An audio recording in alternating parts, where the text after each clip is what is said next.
खुशामदीद मोहतरम नासरीन, आप तमाम का DMD न्यूज़ में खैर मक़दम है।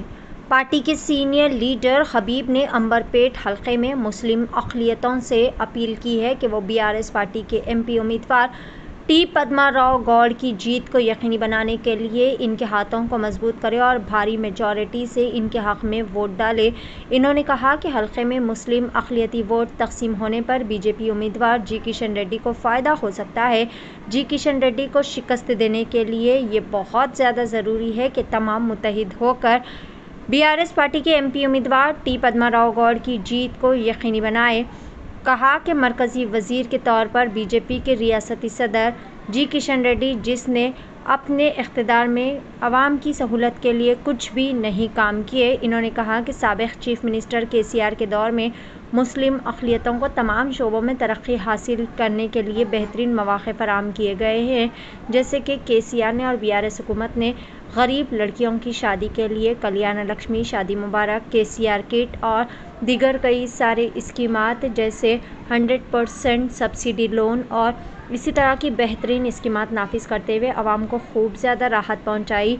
इस मौके पर सीनियर लीडर हबीब ने तमाम मुस्लिम अक़लियतों से अपील की है कि वो आवाम के आदमी और हमेशा आवाम के बीच में दस्तयाब रहने वाले सेक्युलर और मुस्लिम पसंद सोच रखने वाले उम्मीदवार पद्माराव गौड़ को भारी अक्सरियत से कार के निशान को वोट डालते हुए इनकी जीत को यकीनी बनाए और तमाम फ़िरक़ा परस्त ताकतों को मुँह तोड़ जवाब दे। पेश है नुमाइंदा रिपोर्टर सैयद अब्बास रज़वी की DMD न्यूज़ के लिए यह ख़ुसूसी रिपोर्ट। బాగా జరిగింది. మన బైక్ ర్యాలీ చేసినాము ఎమ్మెల్యే గారు, కార్పొరేటర్స్, మన అందరు కార్యకర్తలతోటి కాచిగూడ నుంచి నింబోలడ్డ నుంచి స్టార్ట్ చేసినాము.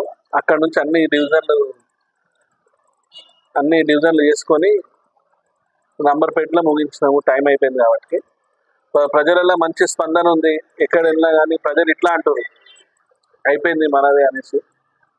అదే ఇక అందరికీ ఒక విజ్ఞప్తి ఏంటంటే, మీ అమూల్యమైన ఓటు పద్మారావు గౌడ్ గారికి వేసి ఆయనను భారీ మెజార్టీగా గెలిపించాలని మా కోరిక. ఎందుకంటే ఆయన చాలా మంచి వ్యక్తి కాబట్టి అట్లాంటి వాళ్ళని మనం తెచ్చుకుంటే మన అదృష్టం. అది మన కాన్స్టిట్యున్సీని డెవలప్ చేసుకోవచ్చు ఎన్నో విధాలుగా. వాళ్ళ కాన్స్టిట్యున్సీలో కూడా ఒక మినీ ఫంక్షన్ కట్టుకుంటూ పేదోళ్ళ గురించి ఒక కమిటీ అన్ని ఫంక్షన్ మాదిరి కట్టి పేదోళ్ళకి అందరికీ ఉపయోగపడేలాగా చేసిండు అక్కడ. ఇక మన ఇప్పుడు ఆ కాన్స్టిట్యున్సీ కాకుండా ఇప్పుడు 7 కాన్స్టిట్యున్సీలు అయినాయి కాబట్టి 7 కాన్స్టిట్యున్సీల డెవలప్ జరుగుతుందని మేము కార్యకర్తగా ఆయన మనసు తత్వం తెలుసు కాబట్టి ప్రతి చోట ఆయన డెవలప్మెంట్ చేసుకుంటూ వెళ్తాడు, ప్రజల్లో ఉంటాడు, ప్రజలలో తిరిగే మనిషి కాబట్టి ఆయనకి మీ అందరూ కలిసి మీ అమూల్యమైన ఓటేసి భారీ మెజార్టీతో గెలిపేయాలని నా